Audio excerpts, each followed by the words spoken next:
Max Shears for Pro Boxing Fans. I'm like joined today by Duke McKenzie. Duke, we're speaking quite a lot recently. Let's start off.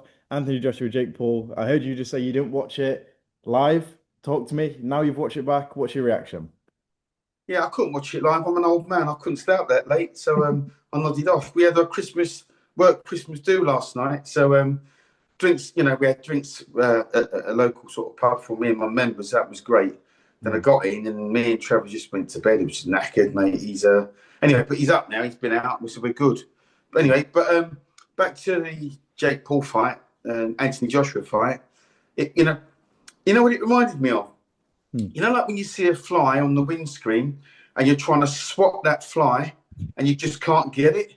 Yeah, That's what that fight was. I like that now. Jake Paul didn't come to win last night. Jake Paul came to survive. And to be fair, no, it's not even fair, actually. He did a pretty poor job of surviving. Mm. He didn't come to win. When you backtrack and you're running around, that's the biggest boxing ring I've seen in my life, by the way. I've never seen a ring that big before. I don't know how big it was, but I bet it was probably 25 foot square. It was huge. It was huge. So he was able to run around the ring, backtrack. How are you going to beat Anthony Joshua if you're not letting your hands go? I mean, forget the size discrepancy. There was a huge size and reach discrepancy between the two, which means every time Jake Paul tried to throw a shot, he would lunge in, jump in, and because he was so short, he'd miss. And then he ended up stumbling over his feet and falling over. Sometimes in that fight, he reminded me of, have you seen that Kung Fu film called The Drunken Master? Except for he wasn't a master. As a Kung Fu guy who walks around and normally kicks people's ass, but he looks drunk all the time. That's what that fight reminded me of. It was such a poor showing from Jake Paul. I mean, it's a well-documented fact. There was a lot of money on the line. And I'm sure you, Max, as I would, and anybody else in the street would fight Anthony Joshua Mhm. for 75 million. You just would. And the same thing would happen. And even after the fight, now the fight's over, you're 75 million better off. I mean, they say he got a broken jaw, right? But 75 million soon gets you a new jawline. And life goes on. It's one of them, isn't it? People soon forget. The public in general got a very short memory span.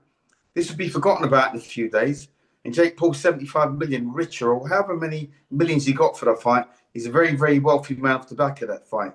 So it's amazing what talk can do for you if you're a celebrity. And I feel sorry for the other genuine heavyweights that want a shot at AJ or anybody else, because they're having to wait in line. It would appear that if you're a media celebrity, you can talk yourself into anything these days. Definitely. I'm going to come back to Jake Paul's performance in a bit, but I want to. You're a fighter, and I think a lot of people online wanted to see Anthony Joshua go in there and do it in 10 seconds, in 30 seconds. When you looked at this fight, did it go as expected? The YouTuber, the media personality, almost run around the ring and try to survive. Did this fight go as you expected beforehand or not? It went exactly how I expected it to go. I thought it would have gone maybe 4 rounds. I thought it might have taken Anthony Joshua 4 rounds. 6 rounds, it doesn't make 4 or 6 rounds. It really makes no difference. Mm. The hardest thing for a boxer, AJ, to do in the boxing ring is to try and knock somebody out that won't cooperate. If you're not letting your hands go and you're just running away, that means you're in there to survive. It's hard to knock out anybody that's just in there to survive. Boxing's about two boxers engaging and letting their hands go and working out one another's style and getting ahead on that. Jake Paul, as he proved last night, didn't go to box. He went to survive. The reason he didn't go to box is because he can't box. He's not good at what he does. There are levels to this game. There's levels to this business, and he's not at that level. But like I say, it's amazing what you can do if you're a celebrity, quote unquote. You can talk yourself into anything and get paid. Definitely. Before the fight, Carl Froch, he said Anthony Joshua's done with the professional game and he's cashing in here. I know you've said how difficult it is to knock almost a constantly moving opponent out, but when you look at Anthony Joshua's performance, obviously now the fight's over, he's made his money. Do you agree with Carl there that he's maybe done in the professional game and he is cashing in, or do you think Anthony Joshua's got a lot more to give? Well, it works. It works both ways. in my opinion, it works both ways. Of course, he's cashing in. That's the easiest. However millions he's getting, it's the biggest and the easiest payday he's ever had. I mean, it was like a training. It was like a training program for AJ last night. Nothing more than that, because Jake Paul didn't carry a threat. So yeah, he cashed in, and I don't blame him. Nobody would turn down an opportunity like that. AJ still has a role to play in heavyweight boxing, because when you look at the landscape, there isn't anybody really. There's only one or two what we call outstanding heavyweights, in my opinion, in the whole shake-up of the heavyweight situation, and that's Alexander Usyk, Cabello. He's another good fighter, Cabello. But then you take those two out of the equation, then everybody else is juggling for position. There's nobody else really exciting. Nobody else. Sorry, not exciting. That's the wrong word. There's nobody else that's really going to stamp their authority on the heavyweight division. You go, you know what? This guy's one for the future, or this guy's a real star, or this guy's going to be the next heavyweight world champion. If you look at the top 20 heavyweights, like I say, you struggle to pick out 3 or 4, or even 2 or 3. Usyk, Cabello. Not so sure about anybody else. Everybody else is flawed terribly. So, I think once Usyk gives up the belts, I don't really know what's going to happen to the heavyweight scene right now. AJ could just find himself in a position if Usyk gives up one of them belts, or he gets stripped of one of them belts. Anthony Joshua can find himself in a position where he's fighting one of these other heavyweights that are just very ordinary, and he goes in there and just blows them away. Because Anthony Joshua's right hand. You can say what you want about his stamina. You can say what you want about his chin, but Anthony Joshua is always going to have that right hand. The last thing to go with a puncher that's a genuine puncher like an AJ is his power. He's still got that power. He demonstrated it again last night. So he's fractured that guy's jaw 2 places, 1 shot. You fed perfectly into my next question there. It was before the fight, so I don't know if things were changing now, but Eddie Hearn obviously spoke about AJ returning in February or March, and a name that he said was Fabio Wardley. Who would you lean towards in that fight on paper? I don't really think that Eddie Hearn believes in his heart of hearts. They're not calling that Fabio Wardley. They're not calling that Fabio Wardley. Fabio is far too dangerous. He just is. Fabio Wardley, as everybody knows, he's a bit of a terror. And he's proven that. He's proven it. And that's not the kind of fight AJ wants in his next fight. That would be a bad move. It's good to talk about Fabio Wardley. Yeah, throw his name into the hat. But are they serious about it? I hope not. You know what? I really would like to see AJ fight anybody else and pick up the heavyweight championship of the world and get back on top and then retire from the sport of boxing. That's what I'd like to see, ideally. But if I was AJ, I'd probably rather fight Alexander Usyk again rather than Fabio Wardley. Because Fabio Wardley's that guy in the heavyweight division right now. They need to make him the president of the Who Needs Him Club, because you don't need that guy.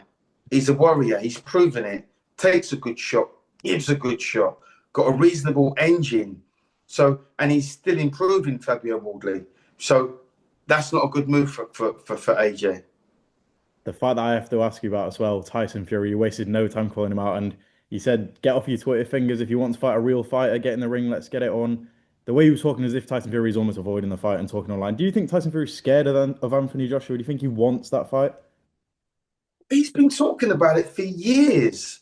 And we're no closer now to getting that fight as we were 5 years ago. They've been talking about it for so long. Will he fight AJ? Will he not fight AJ? So, again, I wouldn't believe that fight's going to happen. It may never happen. They love to talk about it, but nothing gets done. It's like they want to keep their name in the frame. Fury wants to keep his name in the frame by calling out AJ. Does he really want it in his heart of hearts? If he really wanted it, that fight could be made in a heartbeat. It's done. But he keeps talking about it. And as long as he talks about it, then the fight's never going to happen.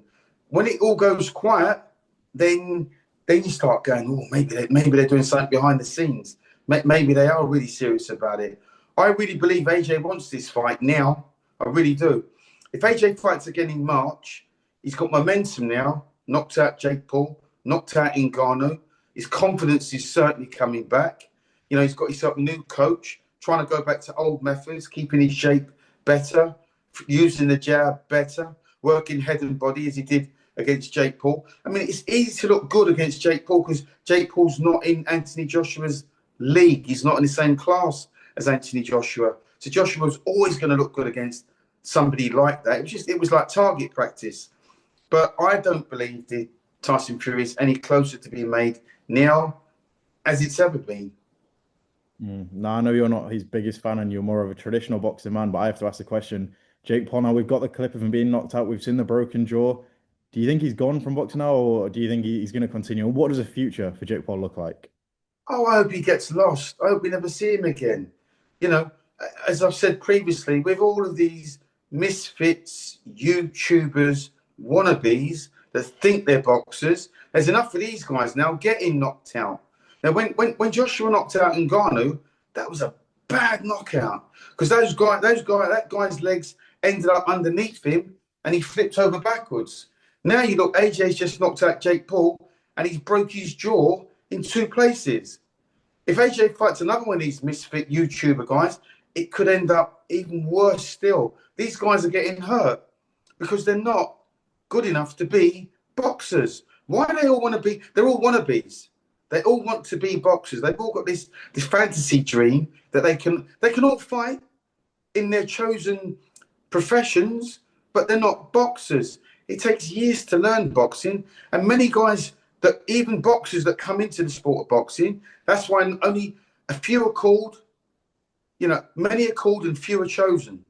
You know, we've got a lot of boxers, real boxers, that wish they were good enough to be champions, but they don't make it because they're not quite good enough to make it. Cut that final bit, so they don't make it. And that's not a slur on boxers because I love all boxers. I like real boxers. I like guys that ply their trade. I like guys that have got the balls and the guts to spend years, not months or weeks, trying to learn their trade. They try to learn their trade over years, and they try to hone all of their skills in their craft, but they still not quite make it. They don't quite make it. So I've got nothing but respect for boxers, real boxers that try it, but I don't have that much respect for guys that jump out of their lane or their chosen professions, call themselves boxers, never make it, never going to make it, and then you know they want to tell the world Jake Paul's going to be known now for being knocked out by Anthony Joshua. That's not a victory. You got knocked out, mate. You didn't win. You got knocked clean out, near enough. You got your jaw broken. So get on with life. I imagine the event I'm going to tonight then doesn't whet the appetite. Andrew Tate chased him all, a 39-year-old former kickboxer against, I think, a Love Island star. I'm assuming that's not real. See, but listen, that's not a bad. That's a good fight. That's a fair fight because you got a Love Island star. You got a Love Island star who's parading around as whatever he's doing, and then you got the other dude, Andrew Tate, who at least Andrew Tate's done a bit. At least he knows how to throw hands a little bit. All right, he's used to kicking as well, but at least he can throw his hands a little bit. But this is a much more entertaining fight than AJ v Jake Paul because at least these two are very evenly matched. I don't care who wins. I might even watch this one. I might stay up and watch this one just for pure entertainment, just for a good giggle. It'll be great. So you're going to be doing the interviewing and stuff for the fight tonight. Who you got on this one? I personally, I'm going for Tate. I saw Andrew Tate's last fight. I think he looks really good. He looks dangerous, but obviously the standard we don't know. The sparring partner wasn't good, so we don't know. It's great though, isn't it? Because they're just going to be swinging, and someone's going to get knocked out. But that's what I'm trying to say. These two are much more evenly matched as opposed to Jake Paul and Anthony Joshua. But I mean, Jake Paul's a great salesman. You know, he can sell sand in the desert, that boy. He's just got the gift of the gab. He really has. That's the only good thing I can say about him, you know? He talks a great fight. He got wasted. Now, he's going to be known, as I said before, all he's going to be known for is getting knocked out by Anthony Joshua. That's not a good resume, is it, mate? because you're not a boxer. So, go and spend all your millions, mate, and just crack on with life. Definitely. Well, Duke, before I let you go, I can't not mention Jukebox. The last time I saw you, you was filming your video into a thousand subscribers. How are you finding it? Do you know what? It's a lot of fun, Max, Mm. because I'm on your side of the fence now, and it's great. Honestly, do you know what I like about talking to other boxers? Do you Mm. know the two boxers who I did quite a few when we was in Dubai, but the two that really got me. See Johnny Nelson. Mm. Johnny Nelson's absolutely first class. He's just a really lovely guy. But when I talk to boxers, real boxers like Barry Jones and Johnny Nelson, Deontay Wilder. Yeah, I enjoyed that. Deontay Wilder was such a lovely, lovely man. Barry Jones I don't know how well you know Barry Jones. He's a funny kid, and he's not trying to be funny. Yeah. He killed me when he was away. He was so funny. Even Spencer Oliver, Yeah. little Spenny. I'm going to get him on my show. He's going to be absolutely top draw. It's great to be on the other side of the fence, talk to my fellow boxer about their careers, what they've done, how they've done it, how did they get there, and although we're all the same, we're all in unison, we're all ex-boxers, but each of our stories is so different, and that's what I'm actually loving now. They're educating me in different ways because all of their stories are so different. And boxers really are the loveliest people. They really are. Like I say, Johnny Nelson was fantastic when we was away. Barry Jones is a funny guy. Spencer, Deontay Wilder, Fabio Wardley, another one. I did a great interview with Fabio. So yeah, I mean, my little Jukebox podcast is going well. I'm really pleased. I'm really grateful for the opportunity. And long may it continue. 100%. Well, for everyone watching, I would encourage go subscribe to Jukebox. It's obviously linked below. Make sure to subscribe. And Duke, thank you as always for your time. I'll just